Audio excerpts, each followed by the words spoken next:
The nation's highest court tonight on the brink of deciding whether to uphold a controversial ban of TikTok in the U.S., a ban already approved by Congress and signed into law by President Biden. TikTok arguing a ban would violate free speech. There is a compelling First Amendment issue here, which is that this involves the access to information on behalf of tens of millions of Americans. Specifically, more than 170 million Americans who use TikTok, according to the platform, more than half the U.S. population. But tonight, it appears a majority of the Supreme Court is likely to uphold the TikTok ban. Some, including Chief Justice John Roberts, countering TikTok's lawyers' free speech argument. It seems to me that you're ignoring the major concern here of Congress, which was Chinese manipulation of the content and acquisition and harvesting of the content.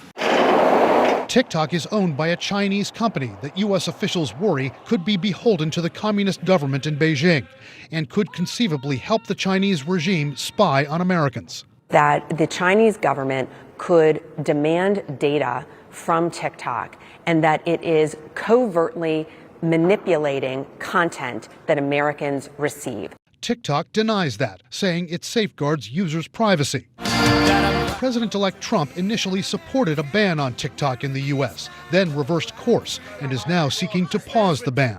We love TikTok. I'm going to save TikTok. A ban in the U.S. would have an enormous cultural impact, analysts say, because contrary to some perceptions, it's not just a platform for goofy stunts and dance videos. Now, you can get educational videos, you can get news reports, many major organizations, as well as politicians, including President Biden, have taken to the app. And the impact on American businesses of a TikTok ban in the U.S. could be staggering. By TikTok's own estimate, there are 7 million U.S. small businesses who could stand to lose $1 billion in revenue. Businesses like Summer Lucille's clothing boutique in Charlotte. I get 80% of my business from TikTok. I know it will cripple me and I will be devastated. The TikTok ban in the U.S. could take effect on January 19th, unless TikTok is sold to other owners. Once a ban takes effect, experts say, if you buy a new phone, you won't be able to download TikTok. If you already have it on your phone, if you already have the app on your phone, it's not just going to disappear, but you'll no longer be able to update it, which means that eventually it would become buggy, it might have security vulnerabilities, and eventually it would become unusable. if TikTok is taken off the U.S. market, who stands to benefit? Where would TikTok users go? Analysts say Instagram, Snapchat, and YouTube would likely pick up a lot of that business because they already offer short-form video feeds similar to TikTok on their platforms. TikTok, because time may be running out for the popular and widespread app. The fate of the app now depends on the U.S. Supreme Court. It's a big deal in this country. In fact, 17% of TikTok users in the world are in the U.S. Eyewitness News anchor Mike Marza with the latest on the effort to ban TikTok from the U.S. Mike. Bill and Sandra, no doubt about it, this is a big deal. And if this ban is upheld, it may look familiar to China. Chinese company ByteDance owns TikTok, but even in China, TikTok is banned. Almost all U.S. social media companies, at least the big ones, are not allowed in China. And right now, it sounds like the Supreme Court appears to be headed toward allowing a TikTok ban right here in the U.S. Since it launched in 2016, TikTok has exploded in popularity, with the company boasting 1 billion users around the world. You have to make these chopped Italian sandwiches. And an estimated 170 million in the United States. These over here are the Cyber Monday deals I'm low-key looking at. But in 9 days, TikTok's time operating in this country could run out. Today, for more than 2 hours, the nation's highest court heard arguments over whether or not to uphold the bipartisan ban Congress passed. It's sad. It's really, really sad. The case pitting two major issues against each other: national security and freedom of speech. Hey there, I'm Nadia. Caught in the middle, some 7 million businesses who make money off TikTok. If TikTok were to go away, we would be facing a really, really challenging situation. TikTok's owner, ByteDance, a company in China, must divest by January 19th, or the app will be shut down in the U.S.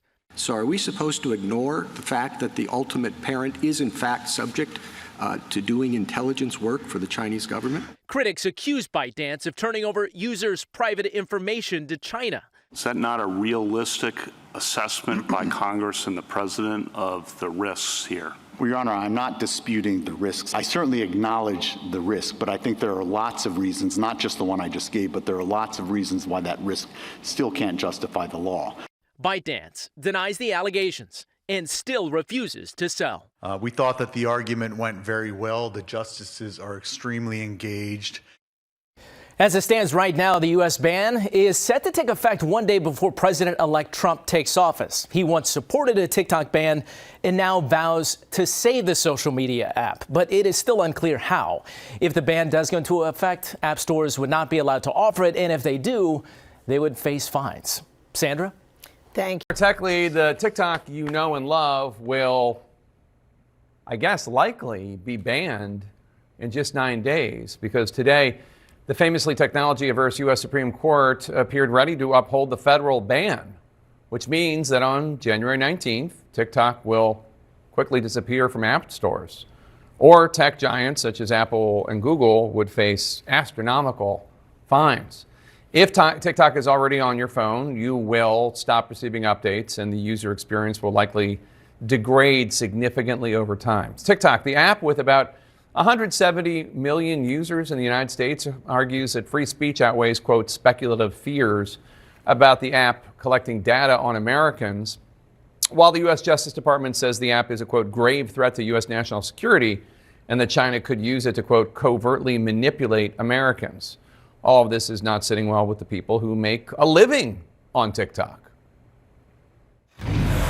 Unfortunately, for most creators, you can't post the same stuff on Instagram that you do on TikTok. It just ain't gonna work. For one, the algorithm over there is trash. Horrible. El terrible. Joining us now to discuss, Washington Post senior video reporter Dave Jorgensen and Washington Post technology reporter Drew Harwell. Dave, you're better known, perhaps, as the Washington Post TikTok guy. Let's play us just a teeny sample of your work for our viewers.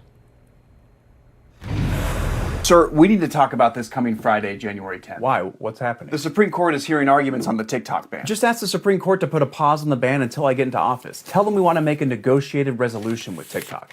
Okay, done. What's with all the paper airplanes? Is that really how we send messages? It's a creative storytelling visual, like your comically long tie with the Scotch tape. TikTok estimates that around 2 million creators or influencers will suffer at least $300 million in lost earnings in just 1 month if the app is banned. Dave, how are people who make a living on this app preparing for this? And does the gentleman we played that clip of who says that the algorithm at other social media sites like Instagram is garbage, does he have a point? Well, I think that depends on your perspective, Jake. Thanks for having me on to talk about this. We repost all of our videos to both Instagram Reels and Shorts to varying levels of success.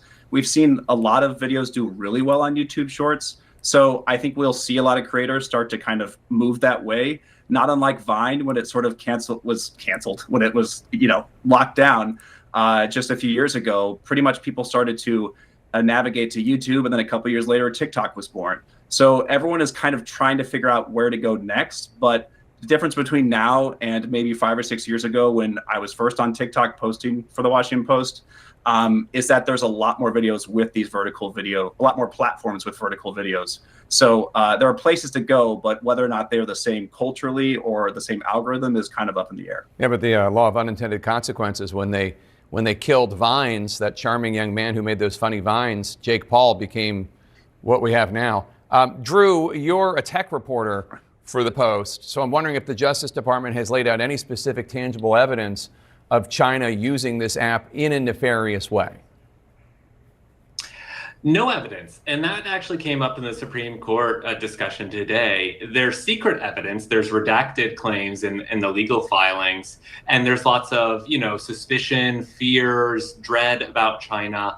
But in terms of ways that China actually access people's data, ways that they, skewed the algorithm to blast, communist propaganda to American teens, there's just no evidence showing that. And TikTok really has seized on that to say, you're suppressing a speech platform in a country with the First Amendment based off of, future fears down the road. But the Justice Department has said, this is something we want to take this seriously. This is a lot of people. And, there are ways, in 5 or 10 years where we may be regretting that we didn't take action sooner. Drew, are the tech savvier users talking about workarounds such as a VPN to circumvent the ban, which is basically for just a shorthand for our viewers, you basically go outside the country and go back in through a different access route where the ban wouldn't be applied. Yeah, your computer basically pretends that it's not in America, it's in some other country. Yeah, it's really interesting because you see a lot of young people on TikTok sharing guides on how to use these tools so they can keep using TikTok. It's basically an education program and getting around these laws. And I think those will be successful if this ban goes through, which it seems pretty likely. But I think the truth is too, as you brought up earlier, the app will wither on the vine without updates, without an easy way for people to download it. And, you know, the kind of cultural relevance that sort of made it so key is going to fade as more people kind of move on to these other tools. So it is, you know, even if people can hack their way around and use this app, it'll still really kind of get undermined by if this law ends up passing. Dave, Trump famously went from anti-TikTok to pro-TikTok. Can he just ignore the ruling once he becomes president? You know, a lot of our reporting has said, and we actually made a TikTok about this today explaining, hey, what's going to happen to your phone on January 19th. And the reporting on that is that, you know, Trump would not be able to after the fact. He would have to go back to Congress and try to get them to repeal the law. So as far as we know, no, that doesn't seem possible. Thanks to both of you. Really appreciate it.